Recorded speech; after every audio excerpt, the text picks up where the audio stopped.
बिस्मिल्लाहिर्रहमानिर्रहीम। आज हमारा एनाटमी का लेक्चर नंबर 4 है। टॉपिक ऑफ डिस्कशन है रेस्पिरेटरी सिस्टम। सबसे पहले what is respiratory system? It is the system that is responsible for the respiration and exchange of gases. जो रेस्पिरेटरी सिस्टम का काम है वो निज़ाम तनफ़ुस, उर्दू में निज़ाम तनफ़ुस कहते हैं। उसका मकसद है कि आपको सांस लेने में हेल्प करे, और सांस लेने के लिए ऑक्सीजन का होना बहुत ज़रूरी है। इस तरह से जो एनवायरनमेंट में ऑक्सीजन मौजूद होती है वो इनहेल की जाती है लंग्स के ज़रिए, और जो अनयूज़फुल कार्बन डाइऑक्साइड है, वो जो गैस है वो एक्सहेल की जाती है through respiratory system. Clinical point of view से रेस्पिरेटरी सिस्टम को डिवीज़न के लिए इसको 2 पार्ट्स में डिवाइड कर दिया गया है आसानी के लिए। Upper respiratory system and lower respiratory system. Upper respiratory system में आपका जो पार्ट्स हैं वो कौन से हैं? Nose, pharynx and associated structure. उसमें नोज़ है अपर रेस्पिरेटरी में, आपका फेरेंक्स है वहाँ वो जो है ना अपर, उससे जो जितने भी एसोसिएटेड साइनस हैं, साइनोसाइटिस वगैरह जैसे इन्फेक्शन हो जाता है तो वो किस में काउंट होता है? अपर रेस्पिरेटरी इन्फेक्शंस में काउंट होता है। इसी तरह से फेरेंजाइटिस हो गया, साइनोसाइटिस हो गया, एलर्जिक रिनाइटिस हो गया। इस तरह की डिज़ीज़ जब भी हम इनकी बात करते हैं तो इसे हम किस कैटेगरी में फॉल करते हैं? डायग्नोसिस के दौरान, या हम देखें कि एक मरीज़ जो है ना इस बीमारी में मुब्तला हो गया तो हम कहते हैं ये अपर रेस्पिरेटरी सिस्टम है। और अपर रेस्पिरेटरी सिस्टम्स जो हैं वो बहुत ज़्यादा कॉम्प्लिकेटेड नहीं होते, और मोस्ट ऑफ द टाइम जो है ना ये वायरल होते हैं और अकॉर्डिंग टू द सीज़न हो जाते हैं। लेकिन जब हम बात करते हैं लोअर रेस्पिरेटरी सिस्टम की, जिसमें आपके पास लैरिंक्स है, ट्रैकिया है, ब्रोंकाई है एंड लंग्स हैं, तो तब ये पहचान सकते हैं कि लोअर रेस्पिरेटरी सिस्टम की जब बात करें तो उसमें जो आपका इन्फेक्शन है वो आपके जो मेजर ऑर्गन है रेस्पिरेशन के, वहाँ तक वो पहुँच गया है, वहाँ तक वो स्प्रेड कर दिया गया है, हो गया है। तो इस तरह से अपर respiratory system, lower respiratory system, और इसी तरह से जो उनके इन्फेक्शन है उसको भी उस लिहाज से कैटेगराइज कर दी जाता है कि लोअर रेस्पिरेटरी सिस्टम इन्फेक्शन है तो लोअर रेस्पिरेटरी में आपका लैरिंक्स हो गया, लैरिंक्स को हम वॉइस बॉक्स भी कहते हैं, इसके ट्रैकिया हो गया, ब्रोंकाई और लंग्स हो गए। अब हम इनकी तफसील से कि लैरिंक्स क्या होता है। जो लैरिंक्स है उसे हम वॉइस बॉक्स भी कहते हैं, और ये कहाँ पे पाया जाता है? In front of the lowest part of the pharynx. Pharynx के सामने उसके लोअर्स पार्ट में पाया जाता है लैरिंक्स, ये वॉइस बॉक्स होता है। It is the upper prominent part of the wind pipe and open into the trachea, और ये अपर प्रोमिनेंट पार्ट होता है जो कि कहाँ पे ओपन होता है? विंड पाइप में ओपन होता है। इसके साथ ही यहाँ पर लैरिंक्स के साथ कुछ कार्टिलेजेस पाए जाते हैं। इस बिल्कुल इसे जो आपका फ्रंट आप अगर देखें जो पोर्शन है, यहाँ पर कुछ कार्टिलेजेस पाए जाते हैं, और जो मेन जो कार्टिलेज है वो किसकी पाई जाती है? थायराइड ग्लैंड की, जो कि इस शेप की कार्टिलेज होती है। ये बिल्कुल जो है ना यहाँ पर लैरिंक्स के सामने ही जो मेन कार्टिलेज पाई जाती है वो इस तरह से ये कार्टिलेज पाई जाती है। किसकी कार्टिलेज है? इस कार्टिलेज के अंदर जो है ना आपके क्या है? थायराइड ग्लैंड्स जो है ना वो पाए जाते हैं। तो इस लैरिंक्स लैरिंक्स जो है वो काफ़ी सारी कार्टिलेज रखता है। जो मेन कार्टिलेज है वो कौन सी है? थायराइड ग्लैंड है। Attach to top of thyroid gland is the epiglottis. लेकिन थायराइड ग्लैंड के बिल्कुल टॉप पर जो है ना क्या पाया जाता है? एपिग्लोटिस पाया जाता है। एपिग्लोटिस का फंक्शन ये होता है कि ड्यूरिंग द ईटिंग, आप जब खाना खा रहे होते हैं तो वो फेरिंक्स से आपके कहाँ पे पहुँच होता है? ईसोफेगस में दाखिल होना होता है। फेरिंक्स से गुजरते हुए उसे कहाँ पहुँचना होता है? ईसोफेगस में, जो केनाल कहलाती है, खुराक की नाली, वहाँ दाखिल होना होता है। लेकिन जब आप बात कर रहे होते हैं, जब आप खाना खा रहे होते हैं तो वो क्या होता है? जो आपका लैरिंक्स है वो कवर कर देता है। एपिग्लोटिस जो है ना वो लैरिंक्स के ऊपर आ जाता है। अदरवाइज़ ये चांसेस हो सकते हैं कि आपका जो खाना है वो कहाँ पे पहुँच जाए? ट्रैकिया में दाखिल हो जाए, वो आपके ईसोफेगस तक ना पहुँचे, यहाँ से फेरिंग से वो आपके ट्रैकिया में दाखिल हो जाए, लेकिन due to the presence of the epiglottis, epiglottis जो है ये क्या फराहम करती है, प्रोटेक्शन प्रोवाइड करती हैं during swallowing of the food into the stomach. या आप खाना खाते हैं तो उसके दौरान एपिग्लॉटिस जो है ना वो क्या कहते हैं, लैरिंक्स को कवर कर देती है।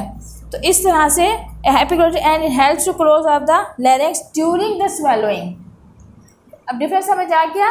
फेरिंक्स क्या होता है, वो आपका जो है वो मतलब थ्रोट कहलाता है। फेरिंक्स जो है ना आपका थ्रोट का वो थ्रोट है। इसके बाद जो लैरिंक्स है, लैरिंक्स जो है वॉइस बॉक्स होता है।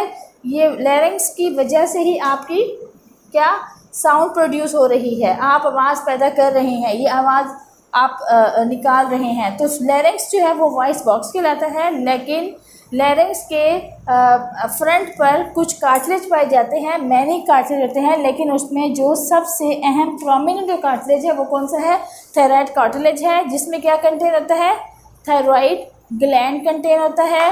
थायराइड के अंदर भी फर्दर ग्लैंड मौजूद होते हैं, पैराथायराइड ग्लैंड, जो कि आपने उसमें वो अलग से जब आप हार्मोन्स पढ़ेंगे उसमें आपको इसका डिटेल से पता चल जाएगा। लेकिन इसको पैराथायराइड ग्लैंड होते हैं जो कि किसके लिए, कैल्शियम और मिनरल्स की उसकी मिनरलाइजेशन को मेंटेन करते हैं, कैल्शियम और अदर मिनरल्स की। इसके अलावा वोकल कॉर्ड्स,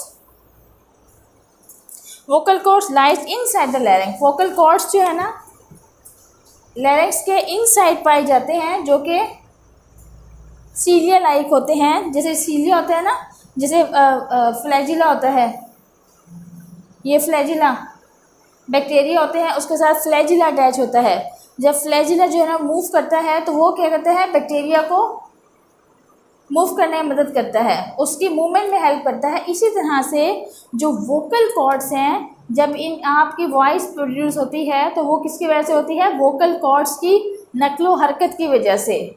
और इसीलिए जो जब वोकल कॉर्ड्स जो है ना, अगर आप ज़्यादा देखें कभी आपको जो है ना एक्सट्रीम जो है सीवियर कफ में मुब्तला हो गए हैं, बहुत ज़्यादा खांसी हो रही है, तो खांसी कर करके आपके अगर खांसी की वजह से या किसी और ऑपरेशनल उसकी वजह से वोकल कॉर्ड्स डैमेज हो जाएं तो you will not be able to produce the voice. तो आप वोकल कॉर्ड्स के डैमेज होने की वजह से आवाज़ पैदा नहीं हो सकती है, आवाज़ प्रोड्यूस नहीं होती है। तो वोकल कॉर्ड्स जो होते हैं वो क्या करते हैं, they are present inside the larynx and they are responsible for the production of the voice. Trachea, trachea क्या कहलाते हैं, trachea is the part of the respiratory system. और ट्रैकिया जो है ना यहाँ पे जैसे कि इस फिगर में जाहिर है, ये ट्रैकिया कहलाता है। ये ट्रैकिया जो है ना फर्दर कहाँ पे जाके ओपन हो रहा है, लंग्स में ओपन हो रहा है। Trachea open into the lungs. जब ये ट्रैकिया जो है ना फर्दर क्या बनाते हैं, जब ये उसमें ओपन हो रहे हैं तो वहाँ पे क्या बना रहे हैं, ब्रोंकाई। ट्रैकिया जो है उसकी जो फर्दर डिवीजन है, ये ट्रैकिया है, ये जब फर्दर डिवाइड हो रहा है तो उसने क्या बना दिया है, क्या प्रोड्यूस किया इसने, ब्रोंकाई। ब्रोंकाई भी राइट और left bronchi, right bronchi right lungs में जाके ओपन होगी और जो लेफ्ट ब्रोंकाई है वो किस में, लेफ्ट लंग में जाके ओपन होगी। ब्रोंकाई जो है फर्दर उसकी मज़ीद शाखें बन जाती हैं, वो किस में कन्वर्ट हो जाते हैं, ब्रोंक्यूल्स में। ब्रोंकाई जो है वो फर्दर किस में कन्वर्ट हो रहे हैं, ब्रोंक्यूल्स में। ब्रोंक्यूल्स जो है ना वो फर्दर डिवाइड होते हैं किस में, एल्वियोलाई में। किस में डिवाइड हो रहे हैं, एल्वियोलाई में। और एल्वियोलाई जो है ना बहुत ही क्या होता है, थिन और बहुत ही ज़्यादा स्ट्रक्चर होता है, जो कि किससे अटैच होता है, जाके कैपिलरीज से। कैपिलरीज से जो है ना फिर मज़ीद जो है ना क्या, जो ब्लड वेसल्स हैं, आर्टरीज और वेन, उनसे कॉन्टेक्ट में आते हैं। इस तरह से जो ऑक्सीजन फेफड़े इनहेल करके लंग्स के अंदर लेके जाते हैं तो वो कहाँ पे, वो ब्रोंकाई से ब्रोंक्यूल्स में, ब्रोंक्यूल से एल्वियोलाई में, एल्वियोलाई से वो कैपिलरीज में शामिल होते हैं, कैपिलरी से जाके वो फिर आर्टरीज जो हैं उसमें शामिल हो जाती है और इस प्रोसेस में शामिल होकर आपके ब्लड सिस्टम का हिस्सा बन जाती है। इस तरह से जो ब्रोंकाई है, ये इसके बारे में तफसील थी कि ब्रोंकाई जो हैं are form by the bifurcation of the trachea at the level of the fifth vertebra और trachea divide into two main bronchi, right and the left bronchi. Bronchi जो है फर्दर डिवाइड होते हैं ब्रोंक्यूल्स में और millions of alveoli. जब ये bronchioles जो है ना वो जाके एल्वेलाई में कन्वर्ट होते हैं तो यहाँ पर आपके पास मिलियंस ऑफ एल्वेलाई हैं। क्या है? बहुत तादाद में, मतलब मिलियंस में एल्वेलाई मौजूद होते हैं और वो इन कॉन्टैक्ट होते हैं with the capillaries where the blood come in direct contact with the air. और फिर वहाँ पर जो आपकी ऑक्सीजन होती है, जो एयर होती है, ब्लड जो है ना उससे डायरेक्ट कॉन्टैक्ट में आ जाता है। तो ये मैंने ना फर्दर भी डिवीजन लिखी है कि ट्रैकिया जो है, trachea is also called the wind pipe. जैसे खुराक की नाली होती है ना ईसोफेगस, इसी तरह जो सांस की नाली है वो कौन सी है? ट्रैकिया विंड पाइप है। वो फर्दर जो है ना डिवाइड, जैसे आपका ईसोफेगस है वो कहाँ भी जाके ओपन हो रहा है? स्टमक में, ठीक है। इसी तरह से जो ट्रैकिया है वो जाके डिवाइड हो रहा है किसमें? ब्रोंकाई में। और ब्रोंकाई जो है ना फर्दर दो ब्रांचेस उसकी बन जाती हैं, राइट और लेफ्ट ब्रांचेस।